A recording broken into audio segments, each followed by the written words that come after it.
Hello. So we'll present how we translate programs written in Rust to the Rock formal language, which is a functional language with dependent types. So first of all, for the Rust syntax, uh, there is a good thing is that the Rust compiler is well designed. So it exposes through APIs the different syntax and intermediate representations that are used in the Rust compiler to go from the original source code down to assembly code. And the way it works is that it represents every crate independently. So in the Rust compiler, the files do not matter.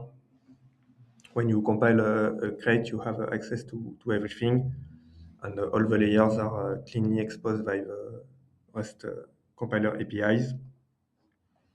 So here is a slide generated by Claude with all the steps. So first, the Rust compiler does the parsing and the micro expansion. So especially for all the derives, it can generate a lot of code. After that, we obtain the HIR representation, where we have all the expression, function, structure, etc., with the names that are represented by IDs, so that we can understand the name and what they are referencing in the code. After that, there is a THIR with the type checker. So now all sub-expressions have a type, and in case of errors, they are reported to the user. There are also some additional expansions, so especially for implicit type conversions, like for dereferencing or with the from trait. So the THIR code is a bit more verbose than HIR due to these implicit conversions. And now we can retrieve the types and the precise traits that are used by every sub-expressions. So this is what we are using for our translation to the Rock language. But there are also many tools using the MIR level, which is the level just below. The difference in MIR is that it's a graph, so there are jumps instead of expressions on control flow operations. So it's a bit harder to read for a human,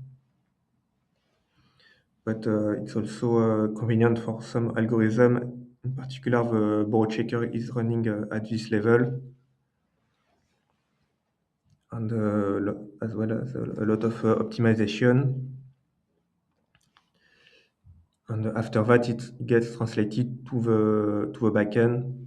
So by default, Rust uses LLVM, but it's also made to be generic. So there's the project to use GCC and also simpler backends like CraneLift, and maybe someday formally verified backend like Concert.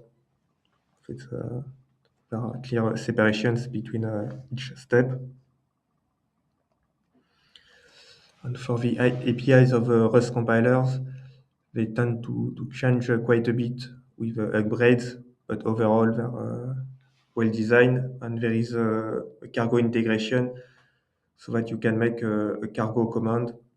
We made a cargo command so that running Rock of Rust this way will give the context of a compile crate directly to Rock of Rust with all the syntax and the type checking already done. So the THIR that we use, you have all the sub-expressions. So for example, if you look at the documentation for Xkind in THIR, you will see that you have the dereferencing operation, all the binary operations like additions, the cast, some operations that are rarely used like never to any, but which gets generated in the compilation. There are about 50 different kind of sub-expressions, and it gives a kind of a reference of all the Rust language. we can see looking at this type all what the Rust language can do. It also serves as a reference to learn the Rust language. And so the expressions are the most important, but there are also the statements. So it's the expression separated by a semicolon, basically. And also the types, the threads, and everything else. And so the Rock of Rust translator is implemented in Rust to be able to talk easily to the Rust API. And it does the translation in 2 steps. One to an internal AST, where we represent all the information that we need.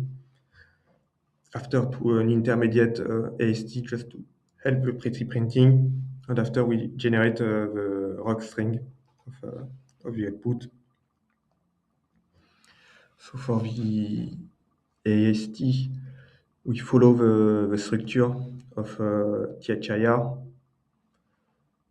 and we add for each node the additional information that we need. So for expression, typically we will need a lot of type annotations for all the steps where Rock will have a hard time to infer the type. And the code is is working by induction over all the elements of THIR, and it generates the corresponding internal type for the Rock of Rust, where we take the expression content plus some type information, for example, with a compile type here. And we also add some allocation to say that intermediate values must be pushed on the stack.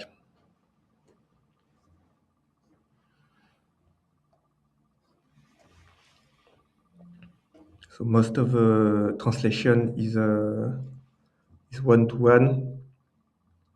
There is maybe only the pattern matching, where there is a bit of translation to expand the pattern matching to primitive matching that are understandable by Rock. We also split back the crate into individual files to be able to recognize where things are coming from. And we generate the midterms for the cases that we do not handle. So there are still many corner cases that are not handled.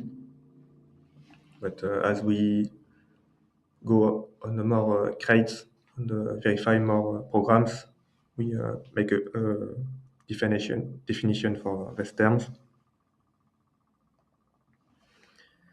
So when we to print the AST, we have a last intermediate step. It's AST representing the Rock expressions with the let function applications, etc. So that we do not repeat ourselves. And after we do a translation from our internal AST to this printing AST representing Rock expressions. And there is a last step to translate to strings with so we use the pretty library to do pretty printing with indentation.